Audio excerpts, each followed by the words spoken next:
سامعین دی قدر، سامعین دی وقار، بزرگوں، عزیز ساتھیوں، صحابہ کرام رضوان اللہ تعالی علیہم اجمعین ایک ایسی جماعت تھی جن کی نظر ہمیشہ آخرت پر رہتی ہے۔ دوسرے صحابہ کے ساتھ ان کا جو مقابلہ تھا وہ اجر اور ثواب میں آگے نکلنے کا تھا۔ جیسے اللہ قرآن میں فرماتے ہیں فاستبقوا الخیرات، کہ اے لوگوں تم نیکیوں کے اندر ایک دوسرے سے سبقت کرو، مال اور زر کے اندر نہیں، جائیداد اور کوٹھی اور بنگلے بنانے میں نہیں،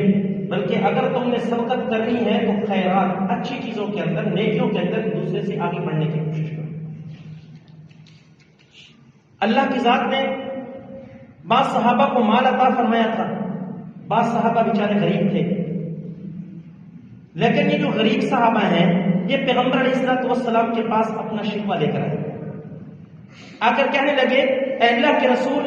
ذهب اہل الدیون بالاجور، اے اللہ کے رسول جن صحابہ کو اللہ کی ذات نے مال عطا فرمایا ہے،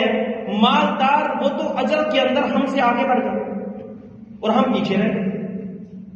ہمیں بھی کوئی ایسا وظیفہ، کوئی ایسا عمل بتاؤ جس کو کر کے ہم ان صحابہ کے اجر میں برابر ہو جائیں۔ میرے پیغمبر نے فرمایا صحابہ پریشان کیوں ہوتے ہو، ایسا کیا کرو فرض نماز پڑھو،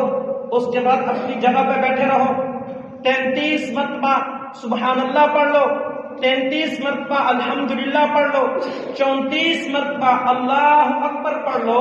اللہ رب العزت کی ذات تمہیں حج، عمرہ، صدقہ اور جہاد کے برابر ثواب عطا فرمائے۔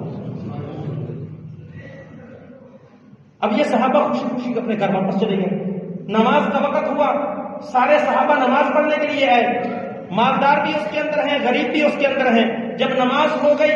غریب صحابہ اپنی جگہ پہ بیٹھے ہیں،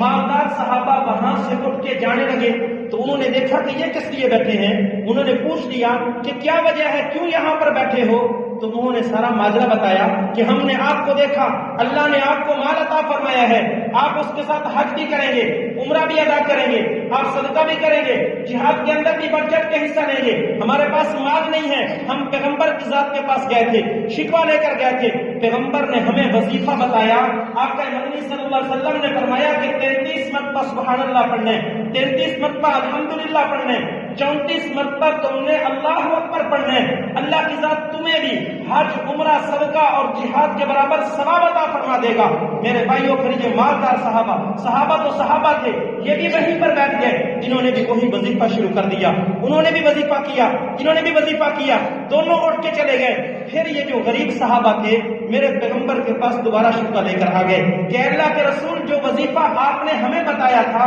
کہ ہم اجر اور ثواب کے اندر ان کے برابر ہو جائیں گے، اس وظیفے کا تو ان کو بھی علم ہو گیا، انہوں نے بھی یہی وظیفہ کر لیا ہے، اب ہم کیا کریں، ہم تو پھر پیچھے رہ گئے۔ میرے پیغمبر نے فرمایا ذالک فضل اللہ یؤتیہ من یشاء، یہ مال اللہ کا فضل ہے، اللہ جسے چاہے عطا کر دے، اللہ کی ذات نے ان کو مال دیا، وہ مال کے ذریعے بھی آگے بڑھ رہے ہیں، پھر اللہ نے ان کو نیکیوں کی بھی توفیق دی، نیکیوں کے ذریعے بھی وہ آگے بڑھ رہے ہیں، یہ اللہ کا فضل ہے، اللہ کی تقسیم ہے، انشاءاللہ اللہ کی ذات آپ کو کہیں اور سے اجر عطا فرما دے گا۔ اس لیے میرے بھائیوں، یہ چھوٹے چھوٹے عمل ہوتے ہیں، ان کو حقیر نہیں سمجھنا چاہیے، ان کو چھوٹا نہیں سمجھنا چاہیے، ان کو کرنا چاہیے۔ یہ چھوٹے چھوٹے عمل کرنے سے اللہ کی ذات بہت بڑے بڑے اجر عطا فرما دیتا ہے، اور یہ کوئی مشکل کام نہیں ہے۔ فرض نماز پڑھنے کے بعد 5 منٹ کا وقت بھی نہیں لگتا، یہ 3 تسبیحات پڑھ لیں، اللہ کی ذات یہ اجر تو عطا فرمائے گا ہی فرمائے گا، اور اس کے اور بھی بہت سارے فضائل ہیں۔ دعا ہے خدا کی ذات مجھے اور آپ کو عمل کی توفیق عطا فرمائے۔ وما علینا الا البلاغ المبین۔